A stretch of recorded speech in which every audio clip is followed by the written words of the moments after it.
Assalamualaikum warahmatullahi wabarakatuh. Selamat pagi siswa-siswiku yang berbahagia. Alhamdulillahirrahmanirrahim. Pagi hari ini kita bisa berjumpa lagi. Semoga kita semua selalu dalam lindungan Allah Subhanahu wa Ta'ala dan tanpa kekurangan apapun. Amin ya Rabbal 'Alamin. Sebelum kita masuk ke materi, kita berdoa dulu. Kita memohon kepada Tuhan kita, Allah Subhanahu wa Ta'ala, supaya kegiatan hari ini mendapatkan berkah dan bermanfaat bagi kita semua. Amin. Berdoa mulai. Selesai. Hari ini kita akan mempelajari bahasa Indonesia tema 1, subtema 1.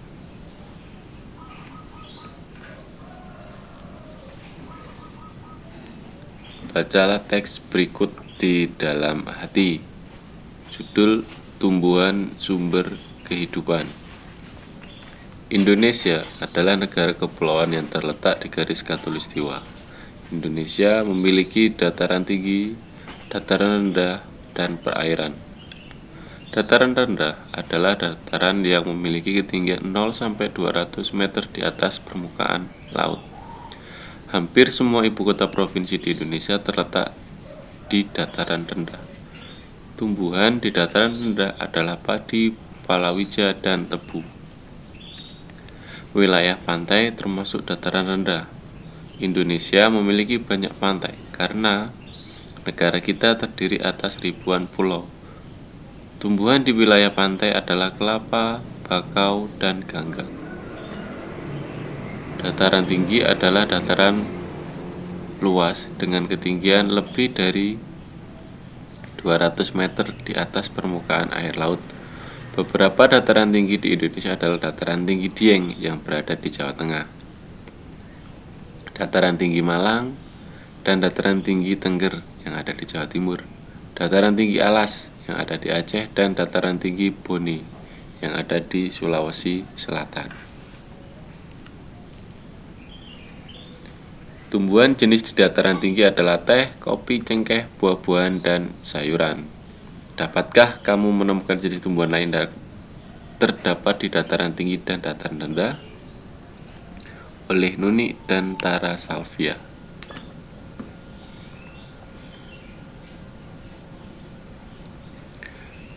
Tugas yang pertama, isilah diagram di bawah ini berdasarkan informasi dan ide pokok dalam bacaan. Paragraf pertama, 2, 3, dan 4. Seperti tugas sebelumnya ya. Kalian cari ide pokok dan informasi yang menurut kalian itu informasi penting pada setiap paragraf. Cara mencari ide pokok yang pertama, carilah kalimat utama ya. Kalimat yang dijelaskan oleh beberapa kalimat yang ada di paragraf tersebut.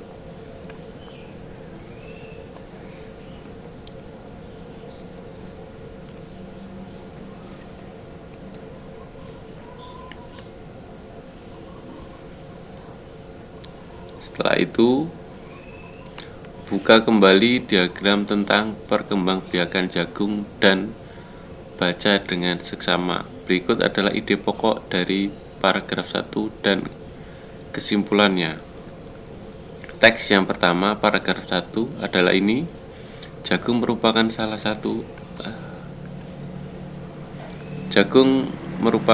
satu tanaman dan ini sampai oleh tubuh.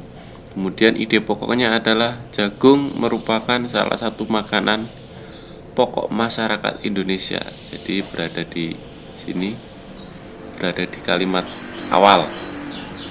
Kesimpulannya, jagung sangat penting di Indonesia ya. Dari paragraf ini kalian simpulkan, kalian cari ide pokoknya, kemudian dicari kesimpulannya. Sekarang pada paragraf yang kedua, bacaan yang sama. Ide pokoknya adalah pembiakan jagung dimulai saat bijinya ditanam. Nah, ini sama juga berada di kalimat awal. Kesimpulannya, jagung berkembang biak melalui biji.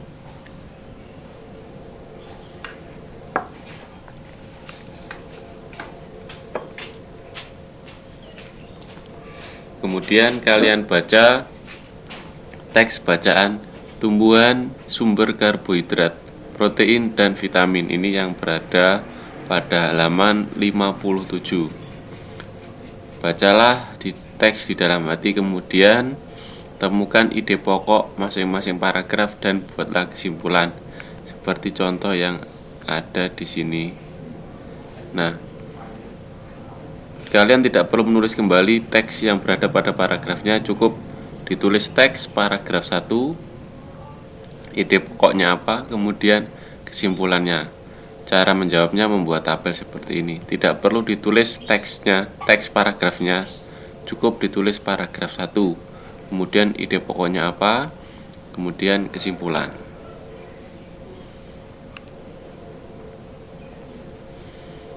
Ini ada 1, 2, 3 paragraf. Nah, ini seperti ini caranya ya. Paragraf 1, ide pokoknya apa, kesimpulannya apa. Paragraf 2, ide pokoknya apa, kesimpulannya apa. Ini tugas yang kedua.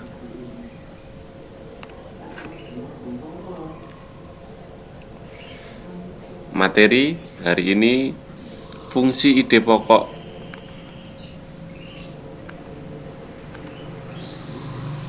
Ide pokok adalah fungsi ide pokok yaitu memberikan penjelasan dari inti suatu bacaan atau paragraf, sehingga pembaca dapat dengan mudah memahami paragraf tersebut dan menjelaskan inti dari suatu paragraf. Ciri-ciri ide pokok memiliki kalimat pendukung, kalimat pengembang, atau penjelasan. Ada yang mendukung, baik itu berupa penjelasan atau alasan yang menguatkannya. Inti dari sebuah paragraf atau pusat pembahasan ya. Ciri-ciri yang pertama, memiliki kalimat pendukung atau kalimat pengembang atau kalimat penjelasan. Yang kedua, ada yang mendukung, baik itu berupa penjelasan atau alasan yang menguatkannya. Yang ketiga, inti dari sebuah paragraf atau pusat pembahasan. Jadi, ide pokok tersebut dalam suatu paragraf dijelaskan oleh beberapa kalimat ya. Ada satu kalimat yang dijelaskan oleh beberapa kalimat, maka disebut kalimat utama, dan di dalamnya tersebut adalah ide pokok ya. Kita lihat apa yang ada pada paragraf tersebut yang terus diulas, yang terus dibicarakan atau dijelaskan, maka itu disebut ide pokok.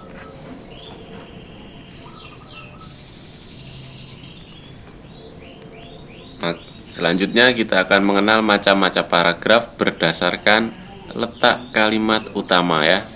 Ada paragraf deduktif, induktif, dan juga paragraf campuran.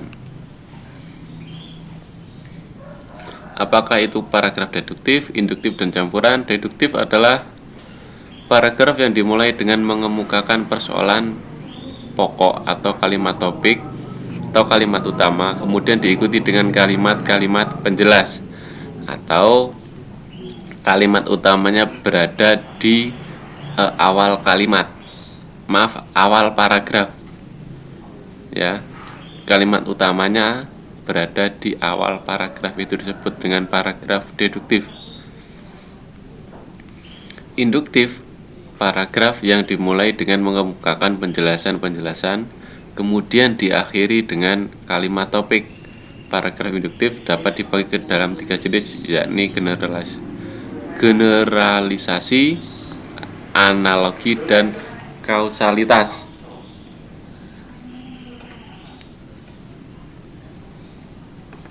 Ya, untuk paragraf deduktif itu kalimat utamanya terletak di akhir paragraf, dimulai dari penjelasan, kalimat penjelas dulu, setelah itu baru kalimat kalimat utama. Sedangkan paragraf campuran yaitu paragraf yang dimulai dengan mengemukakan persoalan pokok atau kalimat topik, kemudian diikuti kalimat penjelas dan diakhiri dengan kalimat topik. Kalimat topik yang ada pada akhir paragraf merupakan penegasan dari awal paragraf. Jadi ini bisa berada di dua tempat, depan dan belakang, maksud saya awal atau akhir paragraf, atau berada di tengah-tengahnya. Ini disebut kalimat paragraf campuran.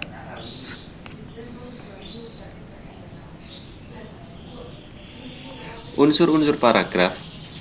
Yang pertama adalah topik atau gagasan utama. Yang kedua, kalimat utama. Ketiga, kalimat penjelas atau pendukung. Dan yang keempat adalah konjungsi, ya.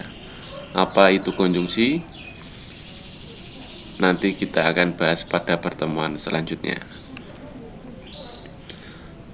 Alhamdulillah pada hari ini materi kita sudah selesai. Jadi sebelum kita akhiri, alangkah baiknya kita berdoa dulu supaya kegiatan hari ini selalu bermanfaat bagi kita semua. Berdoa mulai.